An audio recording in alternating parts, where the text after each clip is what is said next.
Macheso muimbi mukuru kuvaredusa kuvabvisa value kunotangira pakukumbira motikari dzemahara kuna Chivharo. Macheso level yavari haisi level yekuswera vachiomberera motikari kuvanhu vakaita sana Chivharo. We respect that man. Tinovavalua so. Iwe Peter kana uchivalua baba Macheso hauna right yekunobhega motikari kuna Chivharo. Chivharo dai aivalua baba Macheso angadai akavaita the first person kuvatengera mota. Murume uya anorira ende anopisa, ndipo panotangira music pai. Kutangogara ndakanga ndiriko. Akati aridza vanhu vakati ye! Vakazoti apa pari sveka. Baba Macheso ndivo vanga vachifanira kuzopedzisira kuimba kana kuimba pakati. Vaimba vapedza basa isava kuenda. Asi Chivharo akatadza kuva respect ainga vakaimba wani kugala. Dai Chivhayo aivavalua angadai akapawo baba Macheso the first person kuvapa. Peter Moyo tengera moyo wako juza una zvauri kunyora nonsense. Baba Macheso haisi level yekuswera vachiomberera zvinhu zvemahara. The way yatinova respecta avana need yekufamba mumastreet social media vachibhega kana kubhegerwa mota. Ukaona munhu achibhegera baba Macheso motikari dzemahara kuna Chivharo ari kuva disrespecta, ari kuvabvisa value, ari kuvafananidza nevanhu vakaita sana Holiday. Vai baba Macheso havana munhu wavanokombita naye muindustry chero zvoita sei. Baba Macheso havana munhu wavanokombita naye. Zvinonyadzisa kuona baba Macheso vachibhega mota dzemahara. Unless kana vangopiwawo zvavo vasina kukumbira. It's fine. Hazvinamboipa vanopiwa. Yes, it's a blessing. But zvekuzoenda tichinopfugama kuna Chivharo.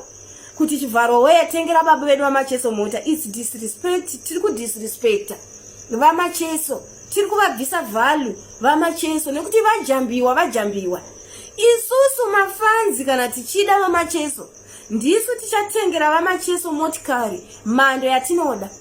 Neumawandu hwedu tikada kuvadonetera mota Macheso tinotovatengera iri ndege nekuti mafanzi Macheso chero mwana azvarwa nhasi paanotanga kutaura anodedzera kuti Macheso. Saka uwandu hwatinahwo kana tikada kuisa musoro pamwe chete chero GoFund chaikaitwa munhu wega munyika medu achisa $50 cents, $50 cents, $50 cents. Tinotadza here kutengera baba Macheso motikari. Tinotadza here kutengera baba Macheso ndege chaiyo. Vaye baba vachadi mudhosvo yemotikari. Idzi mota ndedzemhando yepamusoro kwandiri nini, not kuna Macheso. Macheso vakutoda iri ndege. Baba Macheso votoda iri ndege chaiyo. Saka Peter nekuru rako rinokufollowa. Respect baba Macheso. Peter nekuru yako inokufonera. Respect baba Macheso, please. Mafanzi ndimi munovalua baba Macheso. The way yamunovavalua nayo is not the same way Chivharo yaanovavalua nayo. Pane nyaya imwe hombe yamusingazivi kuti why baba Macheso vakajambiwa.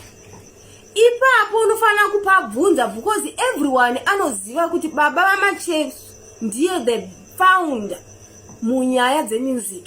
Anofanana nevamwe vaimbe vakatisiya, vana baba vaMukadzi nevamwewo vandisina kumeshena mazita. Ndo crew yake yaanofananidzwa nayo.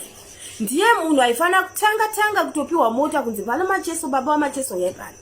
Voskonzi mota. Iko kuya kutongogara kuya. Vanhu vakawanda vakaendera baba Macheso kuya. Iko kuya kutongogara kuya, including inini wacho. Ndakatoendera baba Macheso kuti akunaona baba Macheso vachiimba, vachiridza gitare negumbo. So, uyu Chivharo uyu atadza kuto respect baba Macheso. Anyway, it's fine. Baba Macheso futi havadeserve kudya mari dzekuba. Mari dzanenge akapiwa kune tenda kuti asapote ikoko kunana Gwanda uko. Iye akutora mari idzodzo akudzidya. Saka baba Macheso muzvinhu zvekuba futi hativakurudzire. mafanzi kana muine rudo chairwo zvaitika izvi mazviona. Let's donate mari yekutengera baba vaMacheso ndege, kunyadzisa Chivharo nevanhu vake vakagara pasi vakameshena tuma small chicken tukapiwa huku. So baba vaMacheso is not a chick. It's not a chick. That chicken, small chicken, my broilers, madika, and it is a chick. Baba Macheso, it's not that one.